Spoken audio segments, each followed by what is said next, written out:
Welcome to the channel, which is dedicated to everyone who wants to fight gambling addiction.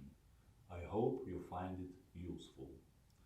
It is likely that many of you have recently gambled and are blaming yourselves and others for it. Blaming ourselves and others is one of the main reasons that keeps us gambling and makes our recovery complicated. Therefore, this is one of the first topics that I would like to discuss with you.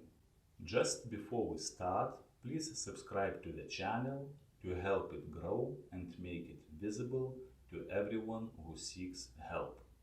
Your cooperation is essential and highly appreciated. Thank you. Now let's go to the blaming thing.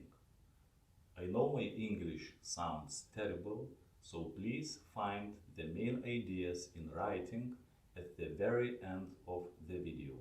So, we problem gamblers often blame ourselves too much for our gambling and have constant feelings of guilt and shame. We feel angry at ourselves for losing the money, for not being able to control ourselves.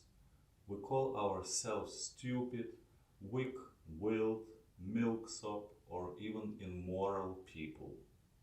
Such thinking and feelings make our recovery difficult because it leads to further gambling. For example, it often seems to us that we can redeem our guilt only if we win the money we lost.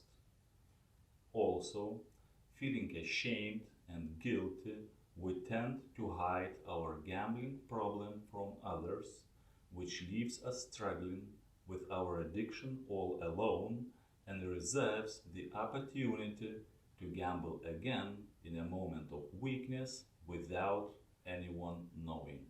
It also happens that feeling angry with ourselves may lead to self-punishment. For example, we may deliberately gamble and lose in order to drive ourselves into a corner, into a situation from which we can no longer rise. In other words, we may be subjected to deliberate self-destruction.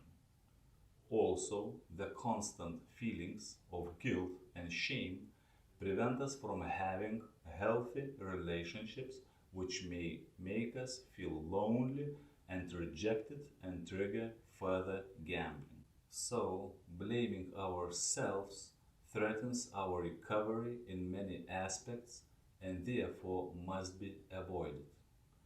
We must realize that gambling is a very addictive, sly and deceptive phenomenon. It is ruining lives of enormous amount of people around the world. It's been reported that only in the US there are about 10 million who are currently suffering from gambling. So you are not a weirdo or an exception. The only thing that you can blame yourself for is if you don't do everything possible to stop this addictive behavior. If you just sit, blaming yourself and others, and continue gambling. Remember, you are not alone.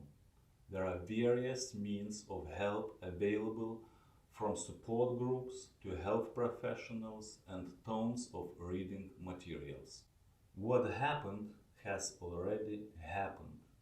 Just accept it. Forgive yourself and move forward. Focus on your present and future and fight for yourself and people who care about you. By the same principle, try to forgive those around you. Forgive them for any pain they might have caused you in the past. Anger, resentment, desire for revenge, and other similar feelings will not only hinder your relationships, but will also trigger your gambling thoughts. I have recently come to the conclusion that people are largely what they are not because they choose it. For the most part, they are the products or the combination of genetics and society. Therefore, their actions and behaviors in many cases are automatic or strongly predisposed. Quite often, they do things which they don't really want to. Not sure how much such thinking of mine makes real sense, but it helped me to forget the people that I used to blame for one thing or another and eliminate some of my gambling triggers. Also, improved relationships may bring you moral and physical support that is so needed for our recovery. Many ex-problem gamblers will tell you that one of the most important things that helped them in their recovery was the support of another person. We will discuss this in more detail in the near future. Now, try to forgive yourselves and others and move forward. The same applies to a gambler's family and friends. If some of you are watching this video, please stop blaming the gambler or yourself. The blamings won't help the situation. The gambler needs you as a friend, as someone who they can trust, talk with, and go through the recovery process together. And if you need the gambler, if that person is really important to you, please try to leave the past behind you and move forward. And remember, there is also help available for people like you, and you are not alone. You will find more about it in the videos that will come out shortly. So that is it for today. I hope you find this video useful and help me make this channel a major source of information and support for everyone in need. So please subscribe, like the video, share it with others. Also leave your comments, suggest new topics, share your stories and advice. Thank you, take care now, and see you soon.